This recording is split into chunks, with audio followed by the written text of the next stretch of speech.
A gente vai falar de Kryptonita e o autor do livro chama-se John Bevere. Ele é autor de um best-seller chamado Isca de Satanás. Esse livro, Kryptonita, ele é um livro que pode ser lido de capa a capa, mas foi um livro planejado para ser lido capítulo a capítulo. São capítulos curtos que você pode ler com cerca de 15 minutos. Por cada capítulo você acha uma parte que diz que você tem que agir, e é ação.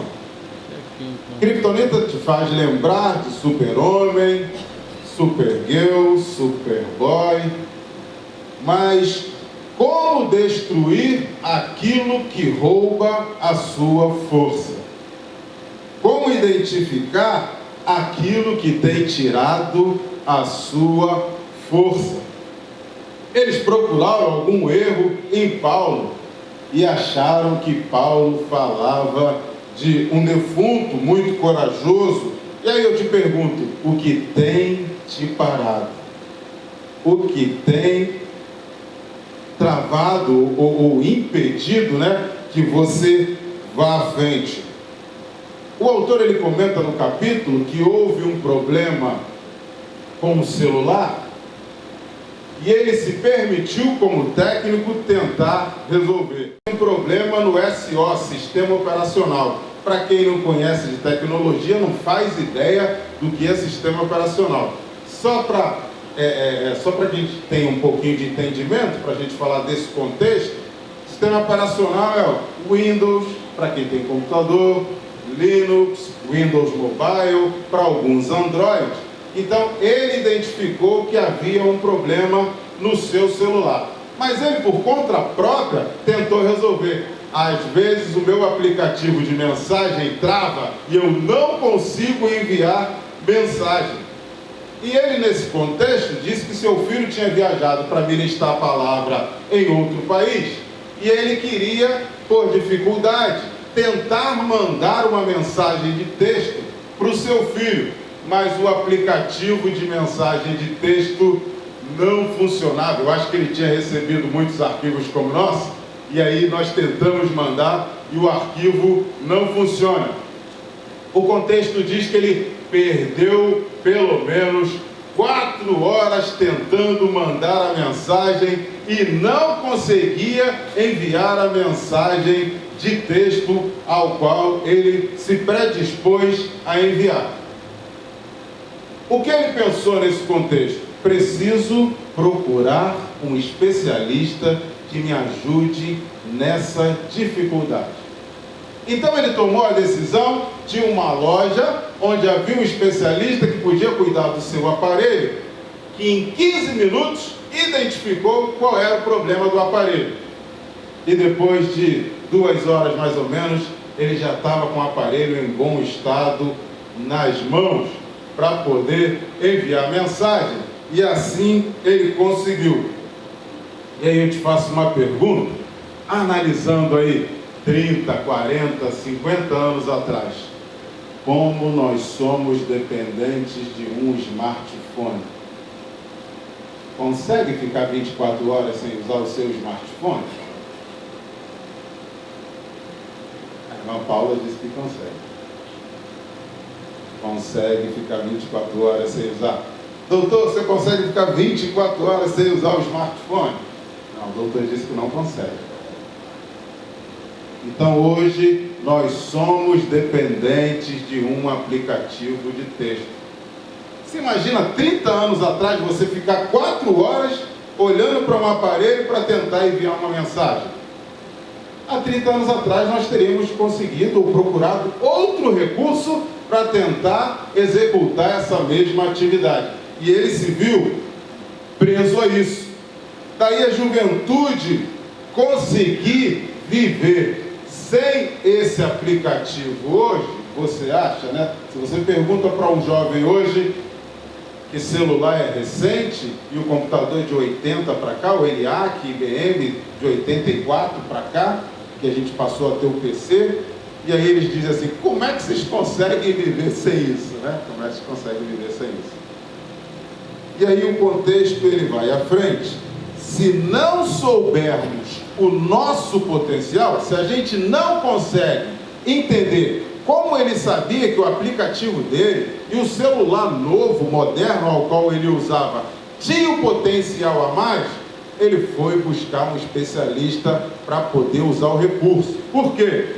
Quando ele está cheio de fotos, de mensagem, de texto, ele fica muito lento e você não consegue enviar no tempo hábil. Escreve e ele responde muito tempo depois. Então, vai faltar o desejo e a determinação de alcançar algo maior. Trazendo para a nossa realidade, e a gente viajando um pouquinho sobre a igreja primitiva, Israel, ele foi lutar lá em Jericó. Josué comandando. Josué recebeu lá a ordem de lá lutar contra Jericó, e eles foram lá e venceram a batalha. Conseguiram vencer a batalha. Mas Deus tinha dado uma ordem, que tudo ao qual eles vencessem era para ser destruído. As moedas de ouro e as pratas, elas eram para ser depositadas no tabernáculo. E aí Josué fez o seguinte, depois de ter vencido a batalha: agora nós vamos enfrentar Ai. Só que ao enfrentar Ai, eles sofreram uma perda, porque a batalha não obteve sucesso. O que aconteceu?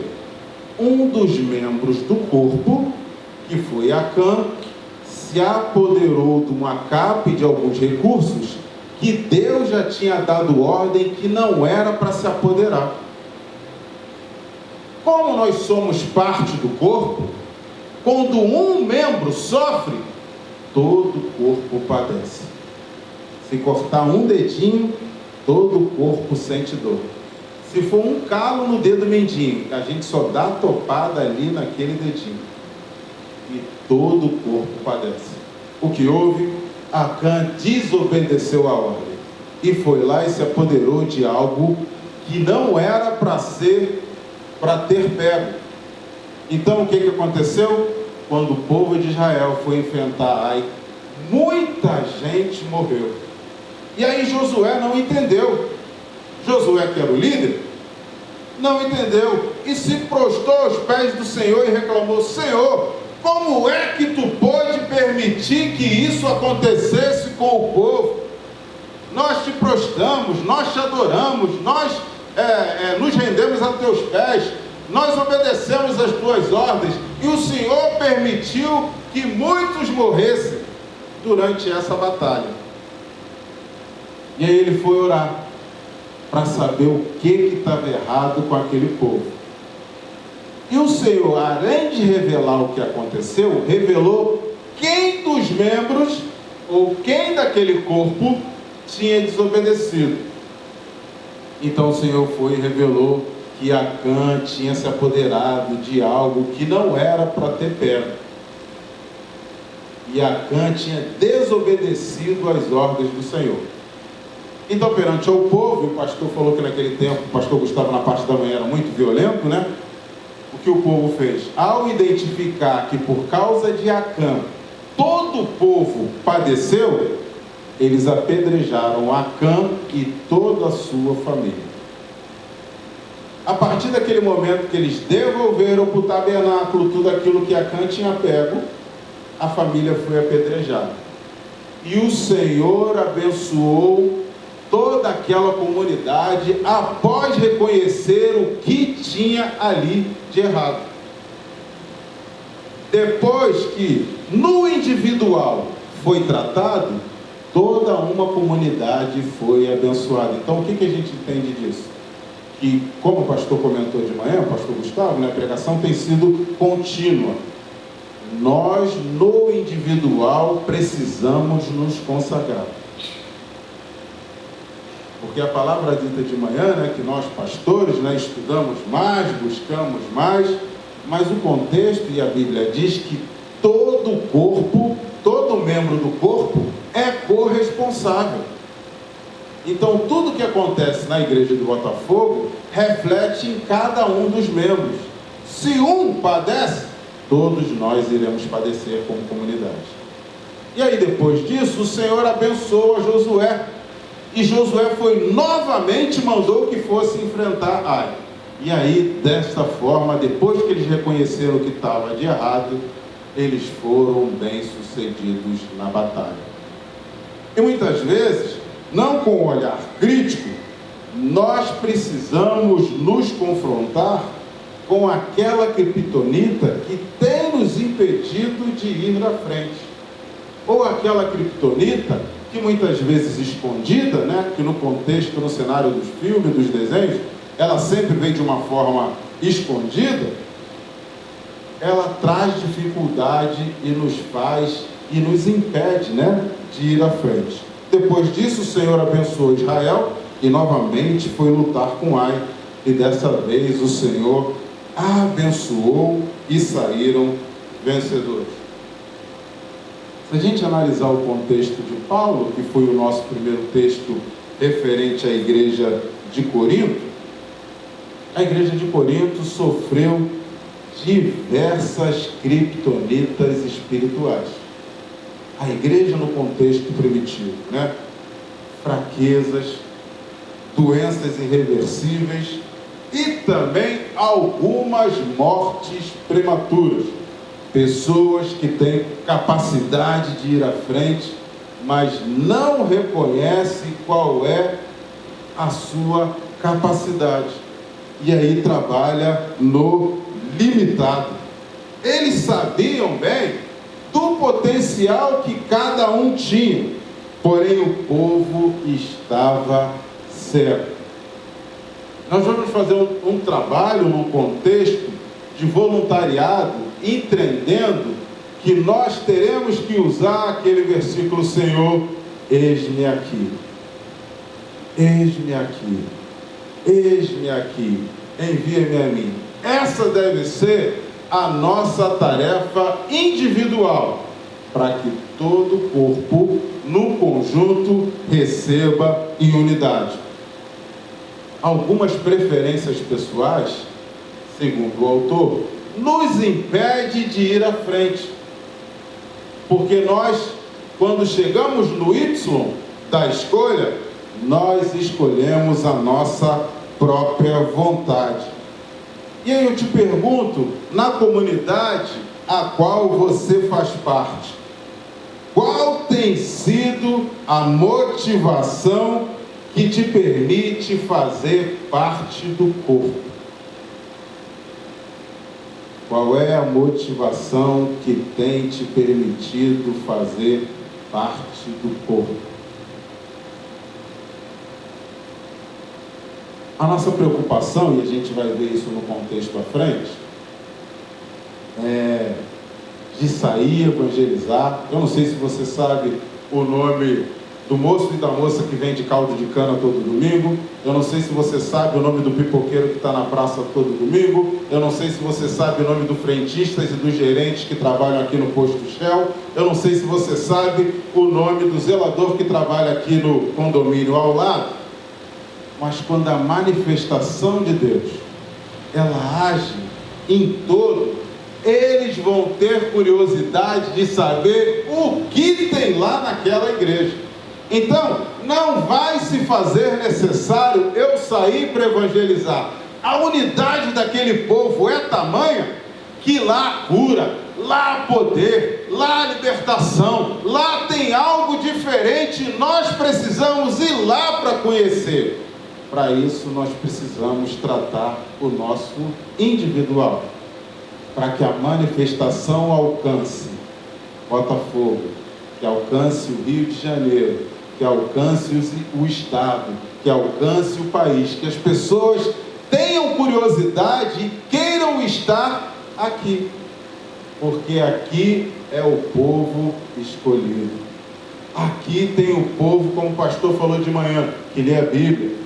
Aqui tem o povo que ora, aqui tem o povo que jejua, aqui tem o povo que se consagra, aqui tem o povo que olha para dentro de si, né? Lá, se a gente for olhar o contexto da Santa Ceia em Coríntios 11, já no finalzinho, se nós nos olhássemos, ou se nós nos julgássemos a nós mesmos, ninguém não nos julgaria. Então essa avaliação é nossa individual, para que todo o corpo seja abençoado. Quero te convidar a abrir Isaías 60, versículos 1 e 2.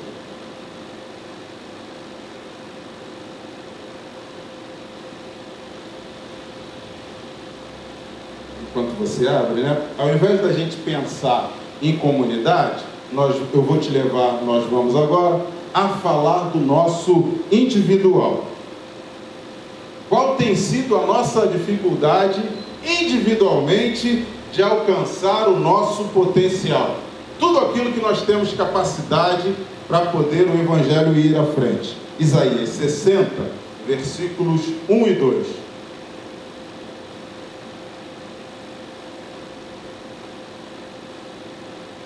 Diz assim a palavra do Senhor: dispõe-te, resplandece, porque vem a tua luz, e a glória do Senhor nasce sobre ti.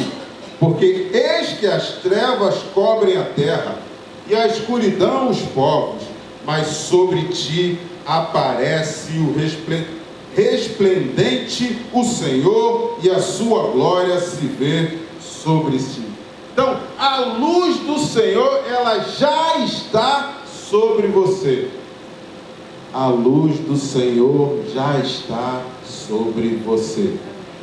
A luz do Senhor já está sobre você. Para que você tenha intimidade e gere frutos. Para que você tenha intimidade e gere frutos. Quantos frutos você conseguiu gerar esses 9 meses?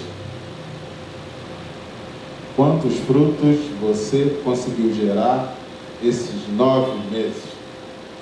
Quantas pessoas, né? Hoje na classe a gente fala, hoje, né, pastor, sabe, muito coach, né? Você hoje é coach influenciator. Quantas pessoas você tem conseguido influenciar através da sua vida? Pecador como nós somos, né? Nós somos falhos, imperfeitos, mas quantas pessoas têm se achegado ao Evangelho através da sua vida? Nós temos que amar, tem que ser prazeroso influenciar, estar com pessoas, gostar de pessoas. Esse deve ser o nosso papel. Qual deveria ser a nossa visão para a nossa comunidade? E aí eu já escutei o pastor Gustavo falar diversas vezes, se aqui nesse lugar fosse vendido para um presunique, será que a comunidade sentiria falta da igreja? Olha, aquela igreja fazia tanta diferença aqui para o bairro de Botafogo. Ou, graças a Deus, agora a gente tem um mercado que a gente pode comprar as coisas pertinho. Qual tem sido a nossa visão para a qual a gente foi designado? Não é apenas sentar no segundo banco do lado direito, que é o meu lugar, que eu ouço bem a mensagem e está sempre reservada, a Bíblia está sempre ali naquele lugar, como o pastor falou, como hortifruti, né? Você entra e pega aquilo qual te faz bem, aquilo que não te faz bem você rejeita, e aí você vai embora saciado com aquilo somente que você veio. Qual tem sido a sua visão para a comunidade a qual você pertence? Que pessoas você tem feito diferença? Dificuldades, o autor diz que todos nós temos, mas mesmo assim nós temos que ganhar almas. Diz Wesley que nós devemos pregar a tempo e fora de tempo, e quando não tiver oportunidade, o mundo é a nossa paróquia. No lugar ao qual Deus te permitiu estar, lá você deve fazer a diferença. Estamos afastando cada vez mais, diz a palavra, o Criador dos nossos corações. E a palavra diz que no final dos tempos, o nosso amor, ele esfriaria.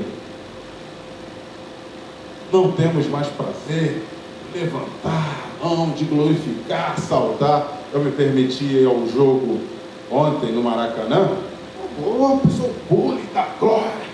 e é um prazer, uma satisfação, e eu vou à casa do Senhor, estamos muito alegres, Jesus está aqui. É um prazer. A Fernanda até foi comigo ontem por poder falar, as pessoas nem se conhecem e se abraçam, as pessoas nem sabem quem são e querem estar juntas, é aquele prazer, aquela alegria. Eu falei, é assim mesmo. As pessoas não se conhecem e na hora da comemoração é aquela alegria, aquela motivação. Esse deve ser o nosso prazer na casa do Senhor. É você que presta culto. O pastor tem disso, não é o ambiente, não é o ministério de louvor, é você que presta culto, é a sua intimidade individual que faz parte de todo um corpo. Tem que vir com prazer, tem que vir com alegria, tem que saltar, tem que pular. E o irmão que você não conhece, abraça assim mesmo. E aquela primeira vez, abraça assim mesmo. É prazeroso estar na casa do Senhor e servir a esse Deus que nos permite respirar.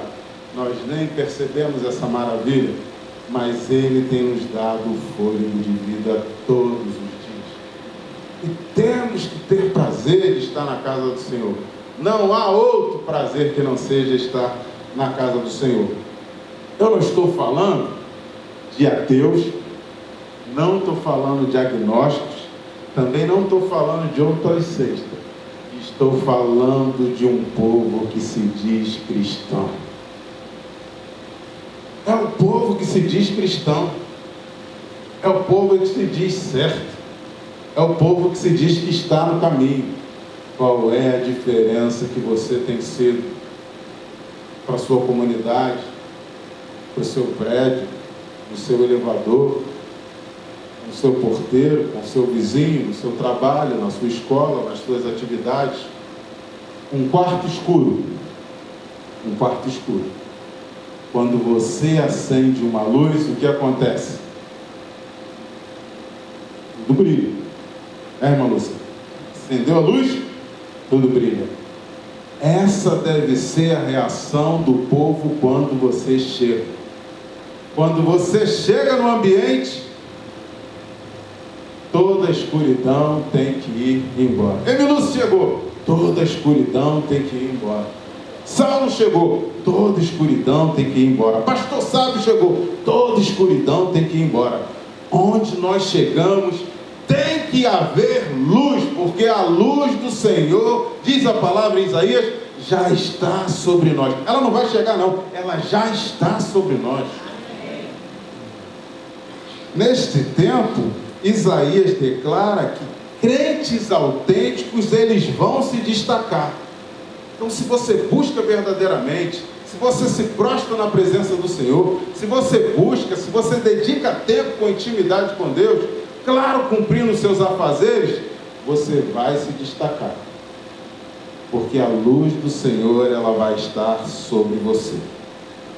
Este tempo, Paulo declara uma coisa especificamente. Vamos lá, 2 Timóteo,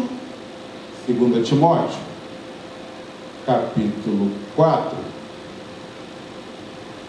2 Timóteo, capítulo 4, versículos 3 e 4.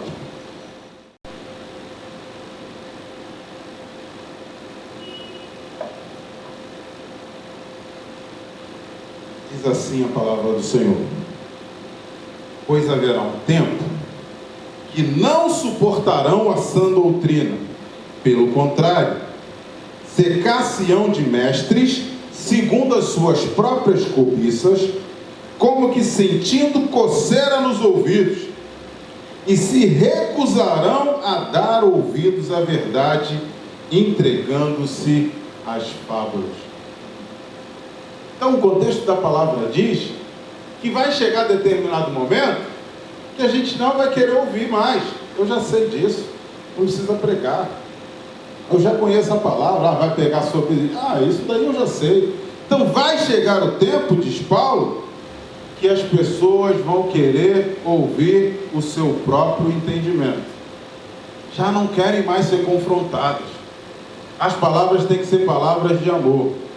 Se for palavra de confronto, essa não serve para mim. E o pastor usou até um exemplo de manhã, que um menino questionou ao seu pai: pai, o meu cachorro o meu cachorro é crente? O meu cachorro é crente? E aí ele disse assim, o meu cachorro é crente. Ué, crente? Por quê? Ele não bebe, ele não fuma, ele não joga. Então ele é crente. Tão simples assim. Então muitas vezes a gente identifica o fato de ser cristão às nossas práticas. É muito mais que isso. Ser cristão é simplesmente crer. Mas como é que é a sua vida no individual? Neste tempo, Isaías declara que os crentes que vão se destacar, e aí a gente deve pensar, todas as vezes que você se coloca numa situação de ser mediador. Nesse tempo de questões e de indagação, todas as vezes que chega algo para você ser mediador. Então existe o lado A e o lado B. E Deus permite que uma situação, pastor, chegue até você para mediar. Mesmo que saiba que o lado A está certo, você é mediador, apaziguador. A gente não fomenta, a gente ama, a gente apazigua, a gente não cria confronto, a gente não é dividido, nós somos unidade. Errou? Reconhece. Reconhece. Não te faz menor, te faz grande pelo ato de ser apaziguador. E aí no contexto diz, pense que Jesus declara que nós somos a luz do mundo. E se você me permitir conjecturar, ele diz que nós faríamos coisas ainda maiores do que ele fez. Querido, isso é muito sério. A palavra ela não é mentira e a palavra é verdade. Não importa quem esteja conduzindo, a palavra permanece na verdade. Então a palavra diz, nós faríamos coisas ainda maiores do que Jesus. Os milagres, as curas, as libertações. Então, nós faríamos elas ainda maiores. E por que muitas vezes que nós não vemos elas acontecerem? Por que muitas vezes no nosso meio a gente não vê diariamente pessoas sendo libertas, pessoas sendo curadas, pessoas sendo salvas, pessoas vindo no altar chorando? Já não tem mais jeito a minha vida é no altar, e se dobra um joelho e reconhece a soberania de Cristo. O que tem faltado na comunidade para que isso aconteça? As portas estão abertas, a palavra tem sido pregada. O que está faltando? Paulo declara que todo o poder vem de Deus. Mesmo com a nossa limitação, amém. Mesmo com o pecado, amém. Mesmo com fraqueza, amém. Mesmo com dificuldade, também.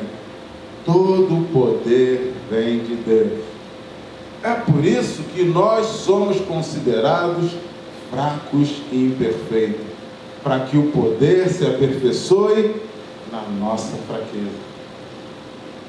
E 2 Coríntios diz que o poder se aperfeiçoa na nossa fraqueza. E quando nós estamos fracos, aí que estamos fortes. Porque a palavra de Deus, ela que se cumpre através de nós. Nós somos considerados apenas instrumentos. Vamos lá, 2 Coríntios 4, versículos 6 e 7.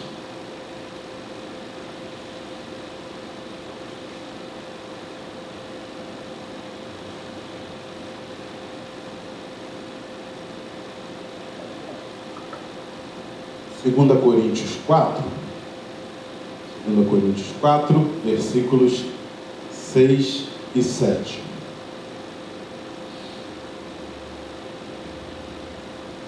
Amém? Diz assim: porque Deus que disse, das trevas resplandecerá a luz, e Ele mesmo resplandeceu em nosso coração, para a iluminação do conhecimento da glória de Deus, na face de Cristo. Temos, porém, este tesouro em vasos de barro, para que a excelência do poder seja de Deus e não de nós. Então, todo o poder pertence a Ele. Somos considerados como vasos de barro. O poder e a majestade pertencem somente a Ele. Jesus, antes de ser crucificado, Ele teve oportunidade de orar não só por Ele, mas por nós também. Além de você, você tem orado pela sua comunidade? Você tem verdadeiramente se preocupado com o seu irmão, sabendo que ele é unidade? Você tem feito diferença na vida desse irmão? Ou a criptonita tem te afastado, tem te impedido de ir à frente? Nós temos aprendido lá no TDM 3 ações que nós temos dentro do contexto do Evangelho, e cada um tem o seu papel. Temos o de julgar, e a gente entendeu que esse julgar é de Deus. Isso a gente aprendeu. Temos o de convencer, e entendemos que esse papel é do Espírito Santo. E nosso papel foi identificado como o papel de amor, o papel de amar. Esse deve ser o nosso papel enquanto indivíduos, enquanto comunidade. Mas Ele está fazendo assim. A responsabilidade não é minha, é do Espírito Santo. Mas Deus disse que a palavra dele, se Ele não fizer, essa parte é dele. Qual é a nossa? Simplesmente amar. Não estamos aqui para apontar ou para enxergar nada. Estamos aqui simplesmente para amar. Olha você que está de pé, cuidado para que não caia. Olha você que está de pé, cuidado para que não caia. Todos nós temos dificuldades, e a palavra diz que vamos enfrentá-la até que o Senhor venha nos buscar. Mas uma coisa Ele deixou, que em todas as dificuldades Ele vai estar conosco. A palavra também diz que só Jesus não teve pecado nenhum e foi fiel até a morte de cruz. Só Ele. E os demais? Todos somos miseráveis e pecadores. Todos. Miseráveis e pecadores. O nosso papel é amar. E o irmão do lado, eu amo. E aquele da frente, eu também amo. E aquele que deixou, eu também amo. E aquele que não fez, eu também amo. O nosso papel é amar. Isso ficou como coluna, como suporte, como apoio, andando para que todos nós sejamos um. E o contexto diz, e o pastor até mencionou de manhã, né? Falou sobre o SEAL, que o SEAL é o pelotão da Marinha Americana, e o contexto do livro fala sobre isso. Falam que todas as vezes que eles saem em missão, eles não planejam ser derrotados. Pensamento positivo, né? Vamos vencer. Não sabe o que vão enfrentar, mas vamos vencer. Vamos alcançar. Vamos evangelizar. Vamos evangelizar. Vamos cantar. Vamos cantar. Vamos fazer o congresso. Vamos fazer o congresso. Vamos fazer o retiro. Vamos fazer o retiro. Todo pensamento do pelotão é pensamento que vai dar certo. Vamos conseguir. Vamos vencer. Vamos alcançar. E esse também tem que ser o nosso papel. Ser positivo. Porque apoiado por um poder muito maior que é de vencer, essa parte é de Deus, não é nossa. É Ele que nos sustenta. E o contexto diz que a luz dele já está sobre nós. Ele sabe que nós somos dependentes. João, capítulo 17, versículos 20 e 22. Evangelho de João, abra comigo. Evangelho de João, capítulo 17, versículos de 20 a 22.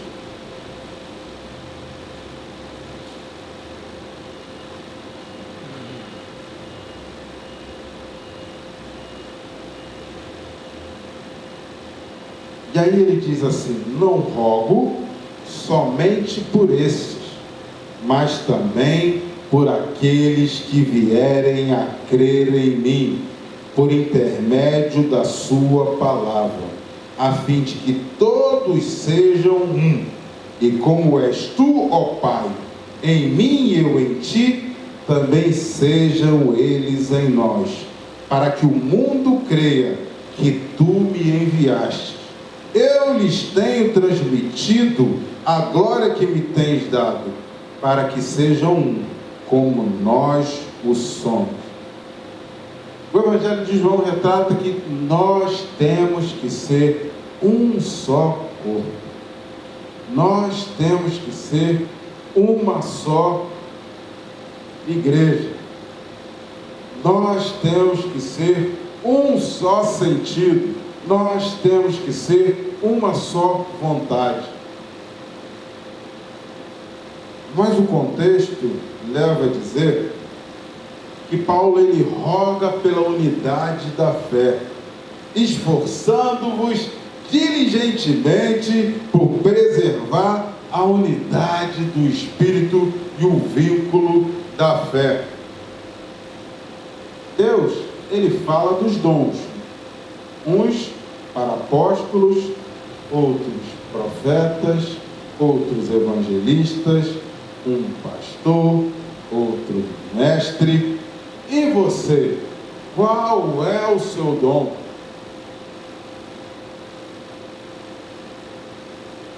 E você, qual é o seu dom? O que você tem feito com o dom que Deus te deu? Tem multiplicado ou tem enterrado, porque até aquele que você tem vai ser tirado? O que você tem feito com o seu dom? É ligação direta. Depois que o véu se rasgou, já não tem mais intermédio. Você tem conexão direta ao Pai. Jesus te permite ser o seu advogado. Ele intermedia todas as suas petições ao Pai.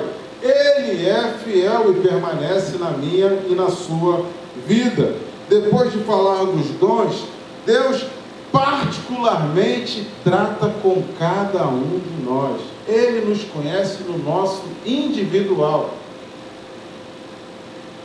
5 dedos, cada um de uma forma e de um jeito, mas cada um tem a sua importância, e assim também somos nós no corpo de Cristo. Um canta, o outro ora, o outro prega, o outro evangelista, o outro filma, a outra põe o data show, o outro dirige.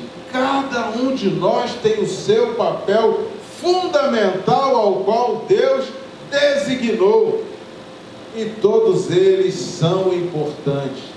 Deus nos trata de igual maneira, sabendo que todos nós fazemos parte de um só corpo. E aí eu te pergunto, qual é a sua missão? Qual é a sua missão? A nossa missão é diferente da igreja primitiva? A nossa missão é diferente da igreja primitiva?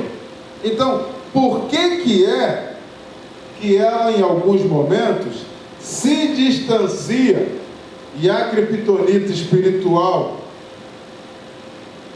ela causa divisão na igreja? Existe divisão na igreja? Porque a igreja primitiva era uma só. Mas os problemas do passado se perpetuam no dia de hoje. Será que existe divisão na igreja? A igreja que deve ser uma só, um só sentido, um só Senhor, uma só direção. E o pastor falava de manhã isso também, né? Às vezes eu vou lá, mas não gosto do louvor, não gosto da ministração, não gosto da palavra, não gosto daquele banco. E aí a gente só se sacia com aquilo que a gente quer. só com aquilo que nos faz bem.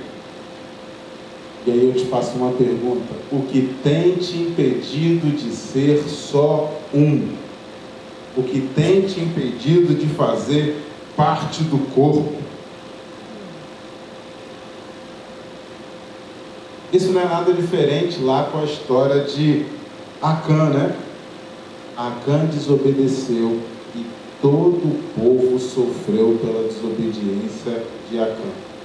Deus tem misericórdia de mim e de você, para que o meu pecado não afete a igreja de Botafogo. O pastor Gustavo, que há 2 anos está aqui, quando ele veio, os pecados dele vieram junto com ele, né? Mas que Deus tenha misericórdia da minha e da sua vida. Seria muito triste para nós que buscamos a Deus, deixar que a igreja padeça e sofra por um erro nosso. Mas que Deus nos abençoe na sua majestade e grandeza, que nos ajude aí à frente. Quero te convidar a ler mais um texto, 1 Coríntios 11, versículos 17 e 18.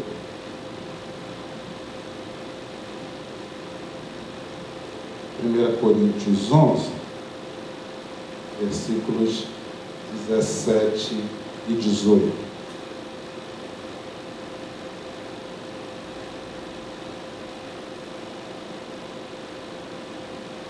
Nisto, porém, que vos prescrevo, não vos louvo porquanto vos ajuntais, não para melhor, e sim para pior. Porque antes em tudo, estou informado haver divisões entre vós, quando vos reunis na igreja, e eu em parte o creio. Paulo diz que às cegas, necessário ter divisão na igreja para saber quem são os aprovados. Muitas vezes, e o contexto de Coríntios diz que há permissão de divisão para saber quem são os aprovados. Aquele aprovado, aquele obreiro aprovado, que não tem do que se envergonhar. E aquele que maneja bem a palavra. Então, em muitos casos, se faz necessário a restauração da igreja. Tamanha falta de recursos, será que tem impedido de que ministérios tenham alcançado as pessoas? Ou não fazem mais como fazia antigamente?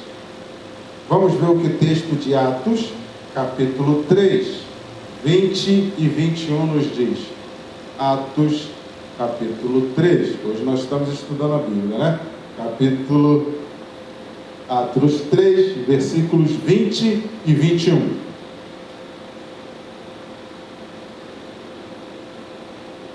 Amém? Mateus, Marcos, Lucas, João. Atos 3, 20 e 21.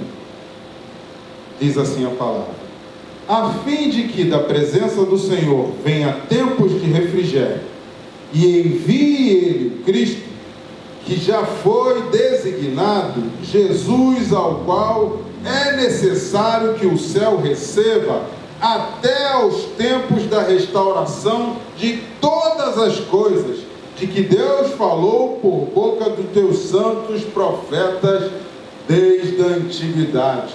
Teremos um tempo de restauração, teremos um tempo de refrigério, teremos o tempo em que todas essas mazelas, todas essas dificuldades serão cessadas, porque o Senhor vai fazer um povo abençoador na igreja de Botafogo. Em nossa reunião pastoral nós temos orado e temos entendido, e nós não somos meninos, que Deus já deu a ordem, vai iniciar um mover e a igreja de Botafogo tem que se preparar. Vai iniciar um mover a partir de nós, a partir dos obreiros aprovados. Calcula-se que lá no tabernáculo, com Jesus lá, tinham mais ou menos 500 pessoas, né? O contexto do livro diz mais ou menos 500 pessoas. Mais ou menos 500, diz o contexto. E aí o seguinte, ele falou que ele ia ao pai, mas que ele voltaria. E ele foi. Só que esse período aí, dele ir ao pai, depois da morte, durou cerca de 10 dias. E o contexto diz que desses 500, somente 120 ficaram. Certo? Certo, pastor Adolfo? Eu falei que estou certo. Então, somente 120 ficaram. Cadê os 380 que ouviram a promessa que ele iria, o pai iria voltar? Somente 120 ficaram. E você, está dentro dos 120, que está aguardando a promessa, ou está buscando aquela resposta fast food, tudo rápido? Fez, mandou, mensagem instantânea, orou, Deus responde.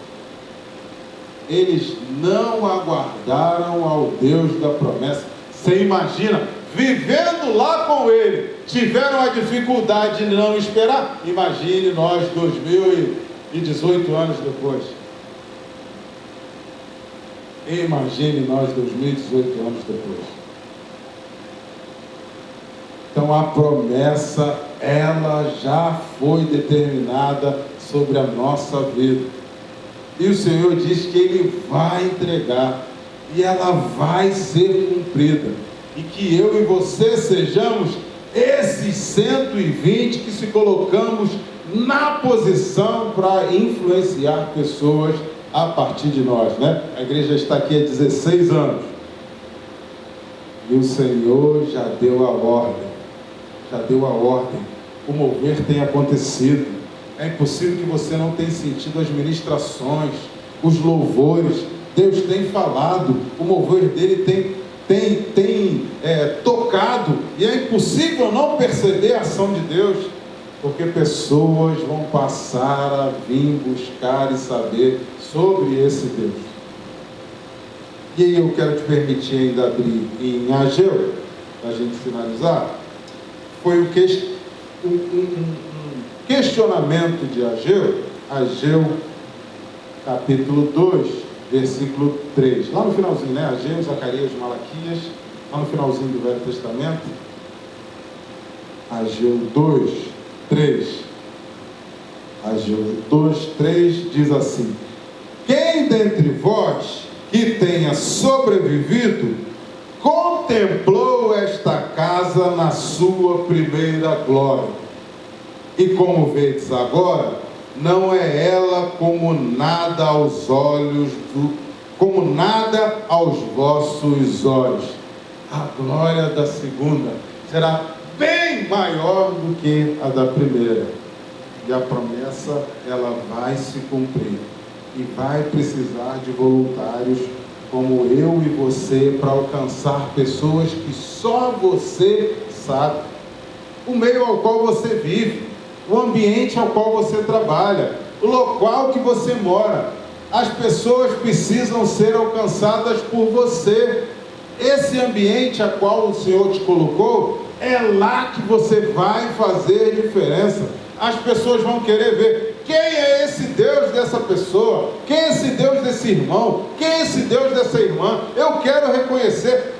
Quando ela anda, parece que ela brilha, há uma luz sobre ela. Quando ela fala, há sorriso na sua fala. Quando ela abraça, há alegria no abraço. Quando ela aconselha, há paz no que ela fala. Quando ela dá conceitos referentes a algum assunto, ela apazigua toda a situação. Então, temos que ser diferentes. Temos que deixar que a nossa unidade faça parte de todo o corpo. Teremos um tempo de restauração, pois as boas novas que aconteceu lá no passado também irão acontecer no presente vindouro. Amém, queridos?